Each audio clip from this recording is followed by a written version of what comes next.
senses. I would not attempt Chopin. I would not attempt the familiar voluptuousness that had once made me feel as though color were a secondary melody. This was an arithmetic, not an indulgence. Leanie watched with the seriousness of someone who had been asked to hold a secret. She perched on a low stool, her paint-stained knees poking through a pair of too large trousers. When I first pressed the keys, the sound arrived in its uncolored state, pitch, timbre, tempo technically correct but internally mute. I felt, as always, the odd vacancy where color used to be, as if someone had taken away a tool I had once used in private to shape intention. I began slowly. The first measure I played as a test, a low triad, held longer than indicated. I wanted to see if the blue wash beside me could hold the chord in a way my ear could not. I watched Lena's face for any sign, a tightening of the mouth, a tilt of the head. She gave nothing away. The second measure I allowed to breathe. I pressed the weight of my hand into the keys as if I were asking for fidelity from the instrument itself. Something, small and almost indecipherable, happened. The blue seemed to do nothing to the sound. It did not make the chord announce itself as color in the old way, but it did something else. It provided a horizon. Where my internal compass had been emptied, the blue gave me a surface to align against. I could feel the hand's weight in relation to it. I can only describe it as contour, the color's presence at my shoulder, an external margin that made the auditory gesture legible again. I repeated the passage, this time deliberately altering the voicing, letting the middle voice breathe longer. The thin red streak sat like a line of punctuation beside a staccato figure. When I played the little staccato motif, the red seemed to bracket it. And for a second the motif made sense, meaning not simply accuracy, but a sense of phrase that felt mutual between the keys and the canvas. It was no sudden influx of color into my perceptions. There was no miraculous return. But there came, in the small architecture of the phrase, a coordination I had not felt for months. A confirmation that my intention and the listener's perception might be rendered continuous by an external sign. Leanie clapped, quietly and without the florid enthusiasm of the theater. Her hands were still stained and smelled faintly of linseed. That sounded like when the tram breaks, she said, and the comparison, oddly domestic, felt exact in a human way. I laughed, relieved by the absurdity of it. Like a tram? I asked. Yeah. When you hold it, then let it go. Like when it stops at the light. She did not use the language of music, and perhaps that was why her judgment felt accurate. She described shapes as if they were physical objects. She had the suppressionless eye of someone who learned by doing. Her commentary forced me out of the rhetorical vocabulary I used with journalists and critics. It was language that belonged to the street and the practical world, and thus had an honesty I had grown fond of. We worked for an hour. I kept the exercises tight, short excerpts repeated 15 times, metronomic against the little clock on the mantel. Sometimes my fingers betrayed me, the left hand would lag. A phrase that used to unfurl easily would not. At those times I would stop, take the board in my hands, and try to translate what I had just failed into something Leanie could picture. She would nod, and then she'd repaint a small patch a slightly thicker blue, a remorselessly vivid red, and hand it back. The act of translating my failure into visible adjustment had a modest pedagogical rhythm. It made me feel less like someone waiting for a miraculous hand to touch him, and more like a craftsman learning new tools. After the hour there was a short moment of stillness. I played the chorale's second phrase, the one I'd practiced until my hands ached with the memory of it. I held the final chord as if testing whether the world could sustain silence. There, in the air, the sound and the blue met in a way that was not luminous but was meaningful. I cannot claim I saw colors that night as I had before. I cannot claim that the old interior map reappeared. What I can claim with a clarity that surprised me is that the phrase felt whole in a way it had not for months. It was as if the painting offered a frame in which the music's trajectory could be read by someone who had lost a private, synesthetic shorthand. I sat back and exhaled. Lena's expression was attentive but not inscrutable. It was the expression of a child who recognized a small practical triumph. It was like the tram, she repeated, as if that were all the comment the moment required. The success was modest, and could be dismissed as coincidence. Yet it was verifiable in a practical sense, a repeated phrase that held its shape, a clarity to the line of music in my hands that had not been there the week before. I felt a cautious pride that had nothing to do with critics or applause. It was pride of a simpler order, the satisfaction of someone who has rebuilt a mended object, who can finger the seam and find it clean. That night I wrote in the ledger, Experiment 1, visual scaffolding with Linus board, observations, increased phrase integrity, subjective sense of contour, continue. Drawer. Newman's phrase partial reconfiguration now had a practical illustration. The clinician's lightness of diction had been valuable not because it provided comfort but because it established a field of action. If reconfiguration was possible, it would require the kind of patient, repeated labor the hospital suggested, and the surprising, improvisational intelligence Lini supplied. The work ahead would be slow and uncertain. It would entail more evenings like this, the plumbing of sound against the patient wall of pigment, the translation of failure into an instruction on a board, the small calibration of a child's hand. I went to bed that night with a feeling I had not anticipated, a modest piece that contained a forward edge. Hope came not as the ecstatic conviction of recovery, but as a task. It had the humility of a to-do list, the exactness one learns at the piano, do this, then repeat. It was a different kind of music, not the lavish, private synesthesia that had once been the center of my life, but a disciplined exchange between sound and other media. The ledger remained a steady companion. It asked no more of me than I could give, and yet, by asking, it offered a path. At the end of the page I wrote another note, if this holds, compose a short fragment that integrates external visual cues, not for spectacle, for use. I slept fitfully, dreaming of washboards and metronomes. The city outside my window continued its indifferent business. I was learning to live with an altered aesthetic, to accept that the work of making would not be a reanimation of a former self, but the construction of a new one. The small success with Lini felt like an invitation rather than an endpoint, a gentle, persistent light in clinical terms, a practical luminescence that made the next work possible. The hook of the chapter, and the ledger entry that followed, was not that I had found color again in sound, but that I had found a method by which to begin. The method promised much that could be bitter, time, repetition, the surrender of old illusions. But it promised also a workmanlike dignity and, in time, perhaps a composition that would reflect the new architecture of my perception. The thought brightened, in a cautious way, the thin November light on the sill. The rehearsal was arranged with all the sober choreography of a small war room. Marta sent the email with 2 options, a midweek afternoon, minimal publicity, a select audience of critics, and a handful of colleagues who might be counted upon for discretion. She wrote, in her blunt coda, that the objective was not triumph but evidence, that I could sit at a piano, think in musical time, and produce something resembling a concert. Kurt, who had thanked her in a tone that suggested the limits of gratitude, insisted on a few photographs to accompany the notice, as if the visual proof would soften the risk. The gallery agreed to a fee that paid for the hours of occupancy and a modest load-in. Clara said she would come. Lini asked, with the bluntness of a child, if she could bring one of her paintings to hang behind me. I agreed, because refusal would have made theater of the whole thing beyond what any of us intended. I knew from the moment I walked into the gallery that the terms were wrong for me. The room smelled of wax and the faint, antiseptic plastic of rented chairs. Fluorescent lamps, the kind that flatten both face and feeling, had been hung in careful rows. There was none of the forgiving shadow of a concert hall.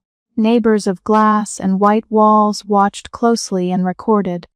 The piano, a modest instrument, had been tuned to temperamental exactitude. I touched a key and felt the same mechanical reassurance one feels when testing the leg of a table you intend to depend upon. The sound was clean. The problem was not the instrument but the map I had always used to walk across it, the colors that had once bled from pitch the C-sharp indigos. The chop and apricot arcs were not only absent. No trace remained that I could follow.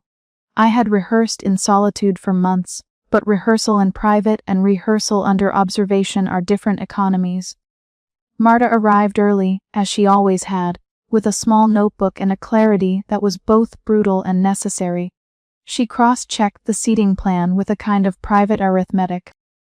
She marked the list of names to be invited and crossed out those she thought likely to leak. Kurt arrived with an energy that had the surface quality of reassurance and the undertow of urgency. He stood with his jacket unbuttoned, hands moving as if arranging an audience that did not yet exist. Clara came with a small thermos and a cloth in her handbag. She greeted me with a brief, controlled smile and sat where she could see my hands. Lenny arrived last, paint still under her fingernails, a small canvas tucked under her arm like a talisman. She looked around the room with the quick, minimizing appraisal of a child who has been taught to expect either kindness or neglect from grown people. Her presence steadied me in a way Marta's competence and Kurt's eagerness could not. We ran through the program once, then twice. I opened with a short prelude, something modest and familiar, an etude shaped by clarity rather than pyrotechnics. The first measures were manageable because they were, in some way, only a rehearsal of muscle memory. The fingers knew the distances, the wrists the arcs. For a moment there was a fallacious domesticity to the action, a sense I could re-enter the private geometry of performance. Then, as if a seam had come undone, the phrase that usually compelled me forward began to lose air. The run that had been an arc opened into an interval. The left hand's harmonic support, delayed like a heartbeat that had forgotten to follow. Tempo wavered not because my metronome failed but because the internal punctuation that once told me when to breathe had gone mute. What followed was small and absolute. My right hand, in the middle of a run that ought to have been routine, hesitated. Hesitation is a private thing, an almost invisible microsecond, but under fluorescent light and a polite audience even a microsecond expands into an accusation. I watched my fingers falter and then retreat, as one watches a child step back from a transparent but otherwise treacherous pool. The sound that emerged was exact and inorganic. The notes were present but they did not form sentence. Timing shattered into particulars. People breathed. The empty chairs at the back made tiny noises as knees shifted. In the room the silence that followed the failed phrase was not the musical silence I had learned to compose with, but the kind that condemns. Marta was the first to rise from her seat. She stepped toward me with the kind of directness she has always used when a plan requires redrafting. "Take a breath," she said, and moved the program pages like a chess player needing to see the board anew. Kurt, whose optimism is always at one remove from aggression, suggested we try a different piece, faster, something that might disguise a fault in memory with motion. "A quick burst," he said, smiling in a way that attempted to convert concern into possibility. He spoke as if acceleration could cover absence. I tried the quicker piece and failed again. The passage that required delicate phrasing came out like a child's arithmetic, correct answers, no feeling. My wrists grew stiff, as if a foreign thing crimped the tendons. Clara, who had watched without drama, leaned forward and, in a voice that was both close and controlled, offered specifics, less weight on the left, Matthias. Articulate could be lighter. There was no scolding in it. She spoke like a person delivering a tool. I understood that she wanted to help me reframe the problem in measurable, practicable terms rather than in the language of fate or loss. But the problem would not submit to instruction. Muscle memory had been one refuge, notation another. Both were intact but their function had altered. Playing was no longer the act of inhabiting a map. It had become a listed, ledgered exercise, and ledger work does not substitute for voice. The room, small and instructed, was not the theater in which one learns by forgiving accidents. An audience of acquaintances becomes an audience of witnesses, and this subtle transmutation makes every misstep a record. At one point, a journalist's assistant, sinuous with curiosity, asked a question that smelled of assignment. "So this is a comeback rehearsal," is it not? Are we to expect a return to the previous capacity? The question hung like a prying finger. Marta answered quickly, with precisely the phrasing of damage control. We are taking measured steps. Today's purpose is to see the repertoire under light, not to stage a full concert. Her tone had the texture of someone who had rehearsed such statements in advance. Kurt, whose patience for equivocation was thin, interrupted with a smile that aimed for conviction and landed on insistence. If it shows well, we proceed. If not, we recalibrate. He looked at me as if the choice rested with me alone. I wanted to tell them I did not know which option required more courage, admitting inability or continuing and risking spectacle. The thought itself was humiliating because the decision was framed as potential marketability rather than inner work. I am used to decisions being made on the basis of skill. To be judged by the absence of a sense was unbearable in a different register. I felt, with a clarity that bordered on pain, how little my private measures of progress mattered to the world of press and contract. Kurt came close enough for his breath to brush my ear.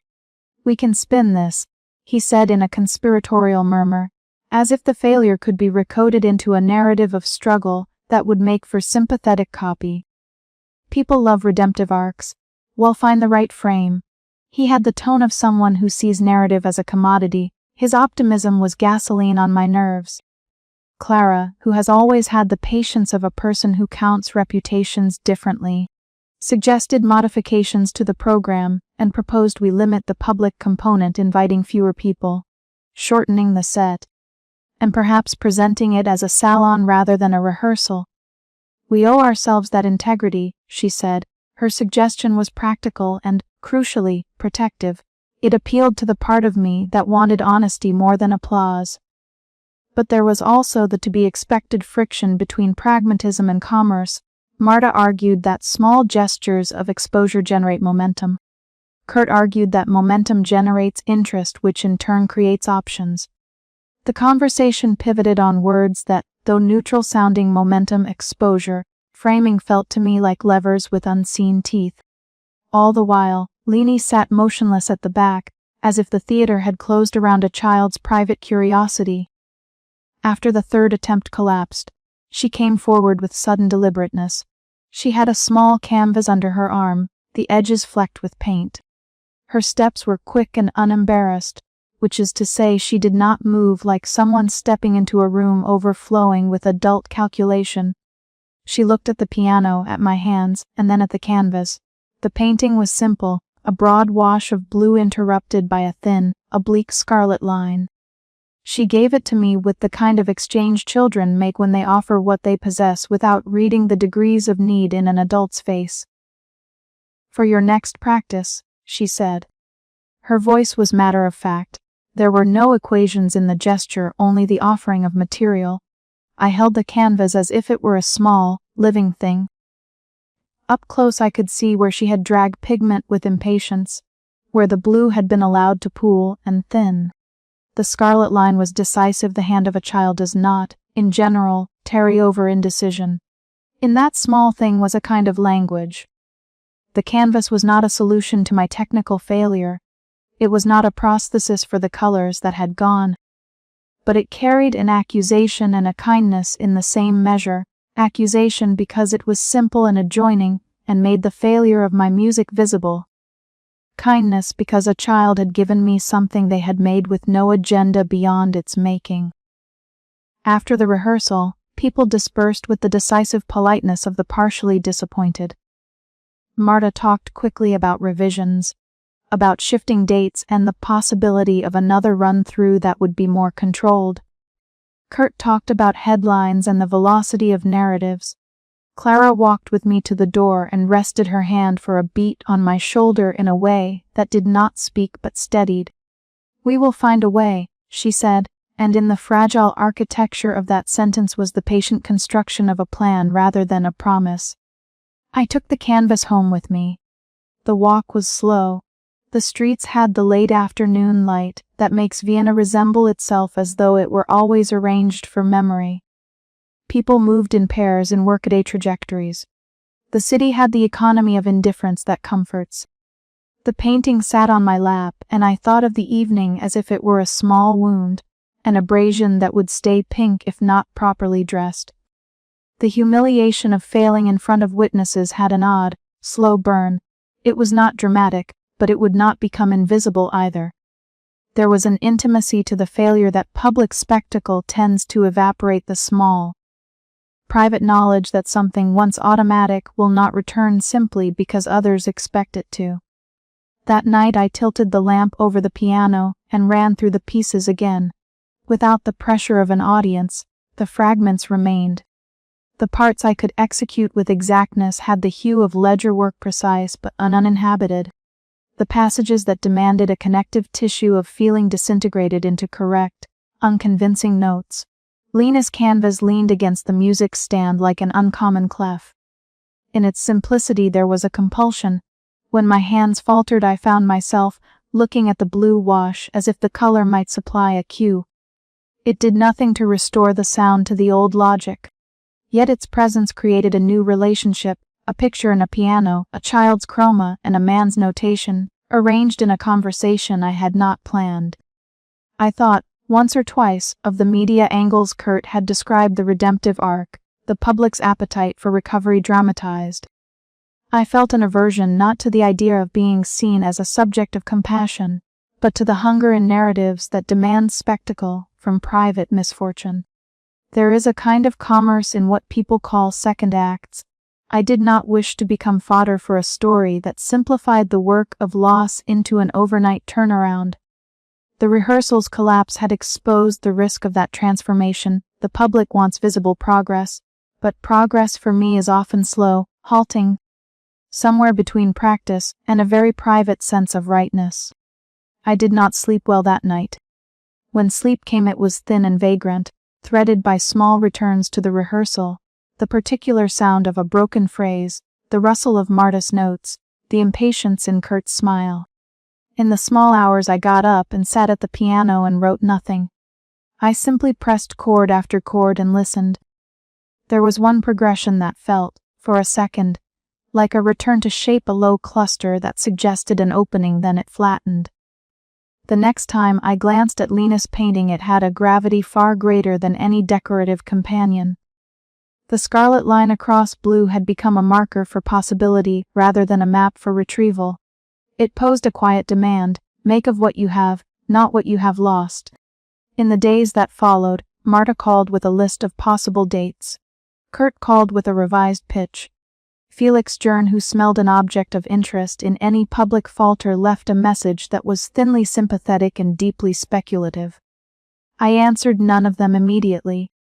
I began, instead, to spend increments of time with small experiments, fragmentary pieces written slowly, notes placed like cautious bricks rather than attempts at bridges. I kept the painting on the stand and sometimes, at odd hours, touched the scarlet line with the pad of a finger, as if to feel where color might press back. The rehearsal had collapsed, and with its collapse something else became necessary: the understanding that any public return had to be redefined on different terms.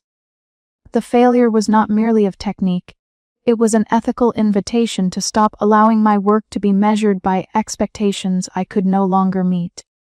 Perhaps the most painful admission is that my professional life had been built upon the private fact of synesthesia, and with that gone, my work needed to be reconstituted from other materials: time, collaboration, and patience. The rehearsal showed me, with blunt intimacy, that spectacle would not reconstitute me. It did not tell me what would, but it did what failure sometimes does: it cleared the field.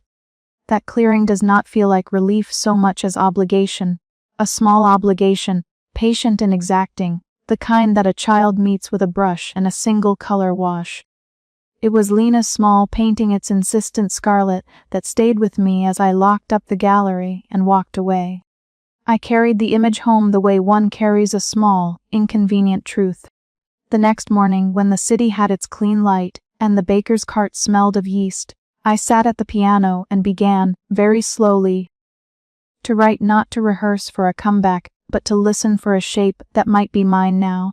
The page faced me like a blank score, and I felt something I had not felt in a long time, a modest sort of resolve, not to reclaim what had been but to discover, with enough time, what might be made of the remainder. The hook of that resolve pulled at the fabric of the next day's decisions in its stead. Marta left 3 increasingly urgent messages.